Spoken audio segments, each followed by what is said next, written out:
setelah subuh, siang masih ada nggak iman? Sore masih ada nggak? Ya Allahu Akbar, Allahu Akbar. Karena itu kalau iman masih ada melekat di jiwa kita, demi Allah saya katakan, begitu kita mendengar suara azan, pasti hati kita akan mengatakan, Allahu Akbar, Allahu Akbar. Wih, sudah azan ya? Pernah begitu? Ya, walaupun mungkin setelah selesai, La ilaha illallah, baru azan, belum qomat. Ya, itu normal, gak apa-apa. Yang penting iman masih ada. Nah, ini menunjukkan ada getaran dalam jiwa. Satu itu. Yang kedua, ini yang jarang dimanfaatkan teman-teman. Jadi seringkali sholat dimaknai pada ibadah formal bagian pertama saja. Adapun yang keduanya, ini yang jarang digali. Padahal sekali saja dalam sehari, itu 5 kali Allah menunggu kita. Ternyata sholat itu satu-satunya wasilah ibadah yang disebutkan dalam Al-Quran untuk langsung memohonkan semua kebutuhan yang kita rasakan. Bahkan sebelum kita diminta sholat, itu kalimat pertamanya bukan ibadahnya. Kata Allah, kau punya masalah apa? Sedang butuh apa? Sedang punya problem apa? Buka Quran surah kedua Al-Baqarah ayat ke-45 sampai 46. Paling kanan pertengahan di usad. Wasta'inu bis-sabri was-salah. Perhatikan kalimatnya, indah sekali. Ya Allah menempatkan sholatnya bagian kedua. Kata Allah, wasta'inu, hei hambaku, jika kalian punya persoalan dalam kehidupan, maka perhatikan kalimatnya baik-baik. Wasta'inu, mintakan solusinya kepadaku. Jadi kalau sedang punya masalah, bukan bikin status, gak akan selesai. Sedang eksplorasi minyak, gak keluar-keluar, bikin status. Duh, susah sekali yang ngebornya. Gak akan selesai. Jalan macet, bikin status. Jakarta macet, ya gak akan selesai. Ya, apa yang harus dilakukan? Kata Allah, jika anda beriman kepadaku, yakin denganku, maka wasta'inu, punya persoalan, minta kepada Allah. Caranya bagaimana? Satu, bis-sabri, terima dulu masalah itu, jangan dikeluhkan. Kaidah lain muncul, karena mustahil saya akan titipkan persoalan kalau tidak anda mampu mengatasinya. Kaidah Quran surah kedua ayat 286, kita hafal ayatnya. La yukallifullahu nafsan illa usaha. Perhatikan kaidahnya. Allah tidak mungkin menguji seorang hamba di luar batas kemampuannya. Jadi kalau kita sedang punya ujian di rumah kah, pekerjaan kah, kehidupan sosial kah, sebesar apapun ujian itu, kata Allah, memang karena anda yang sanggup. Kalau nggak sanggup gak akan diuji. Di ujian itu berbanding lurus dengan kemampuan. Mustahil seorang hamba diuji di luar batas kemampuannya. Jadi kalau anda sekarang pun sedang punya masalah sebesar apapun, kata Allah, memang cuma kamu yang sanggup, yang lain tidak. Maka jangan mengeluh. Jangan anda katakan, ya Allah, why me? Kenapa saya? Kata Allah, why not? Memang kamu yang mampu. Yang lain tidak. Nah, ketika anda bisa menerima itu dengan sabar, baru datang kalimat kedua. Wassalah. Kemudian datang tunaikan sholat dan mintakan solusi kepadaku lewat sholat. Ya, sedikit ya. Lihat sini. Saya berikan sedikit uraian Al-Quran. Saya boleh menulis ini? Boleh ya? Ibu, maaf, agak jauh. Ibu kelihatan ini? Oh, belum saya tulis, bagaimana bisa kelihatan? Luar biasa. Cuma di Pertamina belum ditulis sudah kelihatan. Maaf, lihat sini. Wasta'inu. Baik, ya. Saya ingin sedikit sekali. Ini redaksi Quran itu indah sekali diksinya. Wasta'inu. Lihat sini. Kata Allah, jika anda punya persoalan dalam hidup, maka mintakan solusi. Terima dulu masalahnya dengan sabar, karena kita dipercaya oleh Allah. Gini cara memahaminya, Allah aja percaya dengan kita. Masa kita nggak percaya diri? Allah yakin dengan kita, kita mampu. Masa kita nggak yakin? Terima dengan sabar, kemudian wassalah, mintakan solusinya lewat salat. Kata perintahnya dibuka dengan kalimat wasta'inu. Kalau kita ingin rubah kata perintah ini, fi'il amr, ingin dirubah ke dalam bentuk permohonan, minta, maka rubah kalimatnya menjadi nasta'in. Lihat, nasta'in. Baik. Wasta'inu, kata Allah, kalian punya persoalan, ayo minta solusi padaku. Terus kita pengen minta, ya Allah, kami ingin minta. Maka dalam bahasa Arab, kalau kita ingin merubah kalimat ini ke dalam bentuk permintaan, kita katakan nasta'in. Saya tanya pada anda, pernah nggak dalam sholat kita mengucapkan kalimat nasta'in? Ada? Masih ingat? Baik, apa kalimatnya? Iyyaka na'budu wa iyyaka nasta'in. Perhatikan, iyyaka na'budu wa iyyaka nasta'in. Iyyaka na'budu, iyyaka ya Allah, engkau perintahkan aku untuk ibadah. Maka sekarang aku ibadah, sholat hanya kepadamu saja. Kan kata Allah, kamu sholat. Terus kita katakan, iyyaka na'budu. Sekarang kami sholat ya Allah. Nama lain sholat itu ibadah. Kalau kita ibadah, na'budu. Dari mana tahunya nama lain sholat ibadah? Quran surah ke-20 ayat ke-14. Fa'budni wa aqimis sholata li dzikri. Ibadah kepadaku caranya sholat. Maka saat sholat kita katakan, iyyaka na'budu. Ya Allah, engkau perintahkan aku untuk ibadah. Sekarang aku ibadah. Wa iyyaka nasta'in. Dan sekarang aku sedang punya persoalan ya Allah. Aku punya masalah. Aku punya problem. Dan aku yakin hanya engkau yang pasti akan menyelesaikannya. Ketika Anda mengatakan iyyaka nasta'in, perhatikan hadis qudsinya. Hadisnya qudsi. Ya. Al-Imam Al-Bukhari meriwayatkan, Imam Muslim meriwayatkan, An-Nasai meriwayatkan dari sahabat Abu Hurairah radhiyallahu taala anhu. Ada lagi yang dari sahabatnya Anas bin Malik. Perhatikan kalimatnya. Idza qala al-'abdu iyyaka na'budu wa iyyaka nasta'in, jika hambaku dalam salatnya benar membacanya, benar dari awal salatnya sampai dengan kalimat iyyaka na'budu wa iyyaka nasta'in, ya Allah, sekarang aku ibadah kepadamu dan sekarang aku punya persoalan. Aku mohonkan solusinya darimu. Kata Allah, hadza baini wa baina 'abdi. Ini perjanjian antara aku dengan hambaku. Wali 'abdi, hadisnya qudsi. Wali abdi, kalau hambaku benar salatnya sampai kalimat ini, masalah, apapun yang dia minta sekarang, aku akan kabulkan.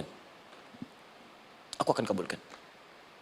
Pertanyaan saya, berapa di antara kita yang salat sampai detik ini, ribuan kali ruku dan sujud, yang memanfaatkan momentum ini untuk memohon? Siapa di antara kita yang ketika salat memohon kepada Allah solusi? Jangan-jangan selama ini salat itu hanya menjadi formalitas saja. Takbir, ruku, sujud, salam, selesai. Takbir, ruku, sujud, salam, selesai. Padahal Allah sudah menunggu hambaku, kamu itu punya masalah apa? Makanya setiap waktu dibagi 5 supaya hidup kita ringan.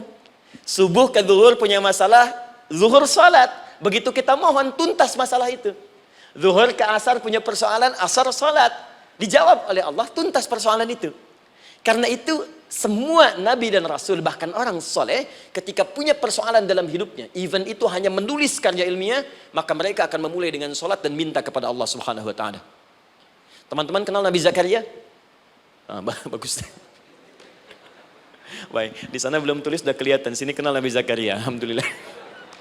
Tapi nggak apa-apa. Saya ke Sukabumi Pak, ada yang kenal Fir'aun. Kenal Fir'aun, kenal, bagus. Baik, Sukabumi hubun dunia, suka itu hubun, bumi itu dunia. Baik. Teman-teman, Nabi Zakaria itu diuji oleh Allah. Maaf, belum punya keturunan. Dan semua nabi punya ujian. Jadi jangankan kita, nabi aja yang jelas surganya punya ujian. Ya, Anda pernah sakit, Nabi Ayub sakitnya lebih parah dari kita.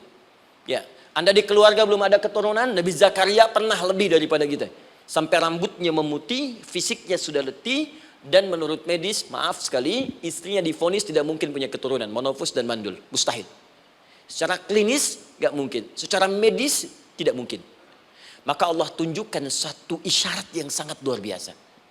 Jika Anda mendapati situasi, makhluk mengatakan ini mustahil dan sudah angkat tangan, ini tanda pertama dari Allah, langsung tinggalkan pendapat manusia, langsung memohon kepada Allah. Maka turunlah beritanya di Quran surah ketiga Ali Imran ayat 38 sampai 39. Paling kanan sebelah atas di mushaf. Sekarang perhatikan kalimatnya, saya mau sambungkan dengan Al-Fatihah tadi. Hunalika da'a Zakaria rabbah. Di mihrabnya Nabi Zakaria salat bermohon kepada Allah. Qala rabbi habli min ladunka dzurriyyatan thayyibah. Kemudian ia berdoa, Rabbi habli, ya Allah yang maha memberi tanpa batas. Ini adab pertama, kalau teman-teman mau berdoa, sebut nama Allah sesuai dengan hajat kebutuhan kita. Itu yang disebut dengan Al-Asma'ul Husna. Di Asma'ul Husna itu bukan nama-nama indah yang sekedar dihafal, bukan. Tapi nama yang diberikan oleh Allah sesuai dengan kebutuhan hidup kita. Dalilnya Quran surah ke-17 ayat 110. Ya, paling kanan sebelah atas di mushaf, ke pertengahan. Ya, kata Allah, Qulid Allah. Jika Anda punya persoalan, sebut nama Allah. Allah Awir Rahman atau Ar-Rahman. Ayyamma tad'u, tapi kalau Anda ingin spesifik meminta, falahul asmaul husna. Pilih nama Allah Ia punya nama-nama yang indah sesuai kebutuhan kita. Jadi kalau teman-teman misalnya minta kelancaran rezeki, sebut ya Allah ya Razzaq. Anak mau ujian, ya Allah ya Al-Alim. Di proyek misalnya ada hambatan, ada gangguan, ya Allah ya Al-Jabbar ya Al-Malik. Ingin mudah mengatasi ujian, ya Allah ya Sabar. Minta. Ya, jangan semuanya disebutkan, nanti jadi beban. Ya Allahumma ya Rahman ya Al-Malik ya Al-Quddus ya Sabar, gitu kan? Yang tadinya nggak punya masalah jadi punya masalah, gitu kan? Pilih salah satu. Nah, jika Anda ingin memohon pada satu hal yang mustahil menurut manusia, maka minta dengan menyebut nama Allah yang memberi tanpa batas mustahil di dalamnya. Nama Allah tersebut namanya Wahhab. Wahhab. Ya Allah, ya Wahhab. Al-Wahhab. Kalau kita rubah dalam bentuk permintaan, maka singkat kalimatnya dengan hab. Hab. Untuk sendiri habli, untuk banyakkan hablana. Rabbana hablana min azwajina wa dzurriyyatina qurrata a'yun. Nabi Zakaria minta karena sendiri yang mengalami situasi itu, maka beliau katakan, Rabbi habli, ya Allah habli min ladunka, ya Allah yang tak punya batas dalam pemberian. Mereka mengatakan aku tak akan punya keturunan. Mereka mengatakan mustahil aku punya anak. Dan aku yakin kau memberi batas tanpa memberikan pemberian tanpa batas. Aku mohon darimu saja. Darimu saja. Dzurriyyatan thayyibah, keturunan-keturunan terbaik. Innaka sami'ud du'a. Engkau pasti mendengar doa saya. Kalau pada yang maha memohon saja, maha mendengar saja tidak mengabulkan, lantas kepada siapa lagi aku mesti minta? Tapi poinnya bukan itu. Poinnya adalah, ini disampaikan oleh Nabi Zakaria dalam keadaan sedang sholat. Masih berdiri dalam sholatnya. Dalam bahasa Arab berdiri disebut dengan qaimun, qaim, berdiri. Sedang sholat disebut dengan yusolli. Perhatikan ayat 39-nya. Fanadathul malaikatu wa huwa qaimun yusolli fil mihrab. Maka seketika ketika doanya selesai dipanjatkan, sholatnya belum selesai. Doanya selesai dipanjatkan, seketika datang malaikat menyampaikan, kamu dapat kabar gembira, Anda akan punya anak, bahkan namanya langsung diberikan oleh Allah, Yahya, artinya hidup. Yang mustahil menurut manusia, lahir dari rahim seorang perempuan yang divonis monopos dan mandul, kata Allah, bagiku yang gak ada yang mustahil.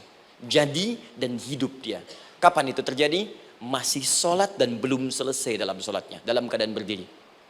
Sekarang saya tanya Anda, kita membaca iyyaka na'budu wa iyyaka nasta'in dalam keadaan ruku atau sujud? Sujud, berdiri. Berdiri teman-teman. Betul kan? Dalam keadaan berdiri saat baca Al-Fatihah. Iyyaka na'budu wa saat kita mengatakan wa iyyaka nasta'in, Allah balik bertanya, apa yang kamu butuhkan? Nabi Zakaria itu sholat dulu baru minta. Kita umat Nabi Muhammad karena keutamaan nabinya, sebelum sholat dah ditunggu. Butuh apa? Mau minta apa?